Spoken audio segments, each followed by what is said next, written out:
If you're exhausted, staring at your desk, telling yourself I'll start in 10 minutes and still not moving, this isn't because you're lazy. It's because your brain is overloaded, and forcing yourself harder is making it worse. When I was burnt out, behind on deadlines, and mentally fried, I stopped trying to study the Western way and started using a Japanese approach designed specifically for low energy. It doesn't rely on motivation, it doesn't require willpower, and it's the reason I could still study even on my worst days. I'm going to show you the 5 rules. They're not flashy, they're not hype, and rule 5 is the reason this doesn't fall apart after 2 days. But first, rule 1, because this is where everyone messes it up. Rule 1, when you're tired, stop chasing intensity. When you're exhausted, your problem isn't laziness, it's that your nervous system is overloaded. Western study culture tells you to lock in, to push harder, to force focus. Japanese studying doesn't ask how hard you can push, it asks something much smarter. What is the smallest action I won't resist right now? Because when you're tired, intensity backfires. Your brain interprets pressure as danger, and danger triggers avoidance. That's why you procrastinate even though you care. Every time you tell yourself just grind for 2 hours, your brain remembers the pain. So next time you sit down, resistance shows up faster. Not because you're weak, but because your brain is trying to protect you. Japanese study philosophy accepts this instead of fighting it. No hype, no emotional speeches, just reducing friction until action becomes unavoidable. When energy is low, you shrink the task until it feels almost stupid. Not an hour, not a full chapter, not finish everything. You open one page, you read one paragraph, you solve one question. That's it. Not because that's enough for the day, but because starting without resistance is everything.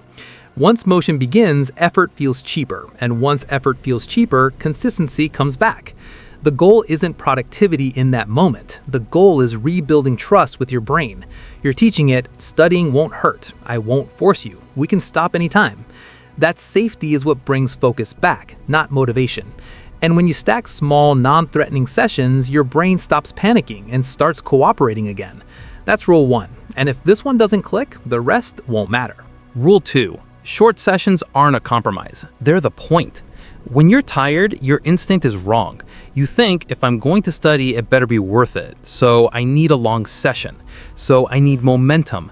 That logic is exactly why you keep avoiding starting. Japanese studying culture treats time differently. It doesn't chase long sessions when energy is low, it protects repeatability. Because a tired brain doesn't fail from lack of time, it fails from overstimulation.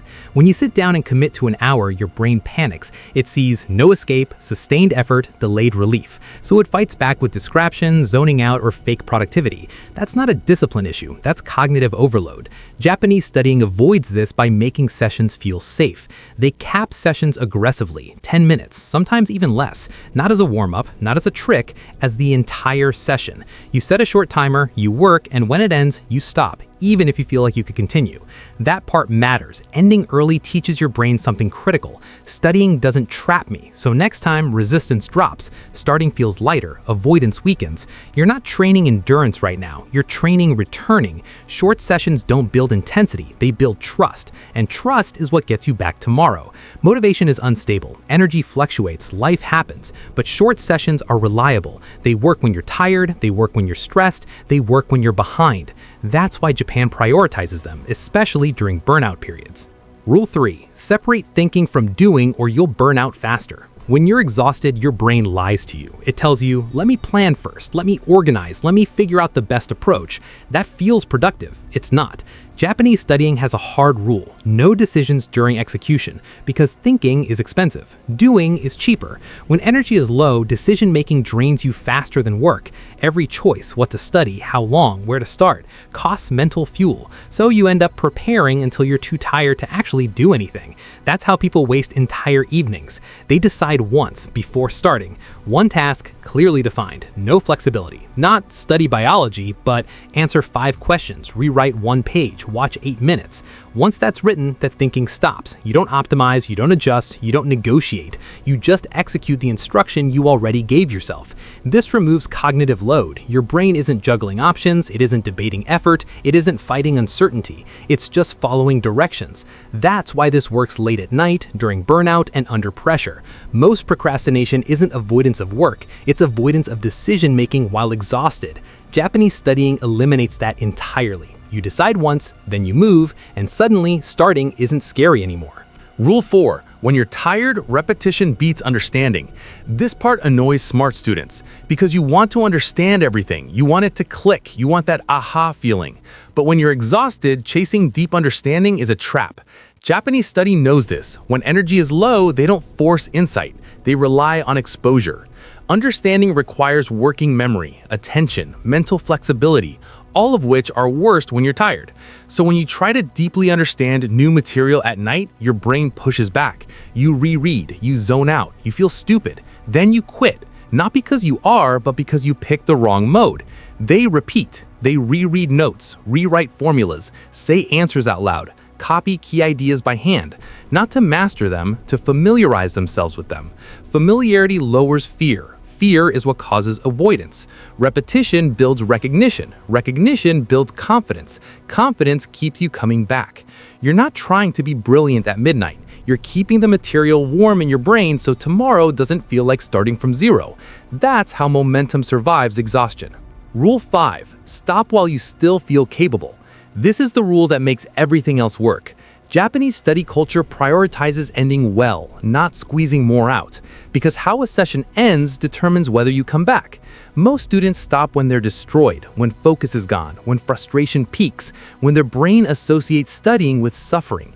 So the next time they sit down, resistance shows up instantly. Your brain remembers pain better than progress.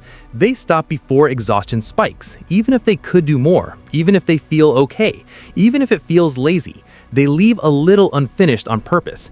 An unfinished task creates psychological tension. Your brain thinks, I can finish that. That wasn't so bad. So starting tomorrow feels easier. Motivation appears naturally. Discipline isn't forced. You're no longer fighting yourself.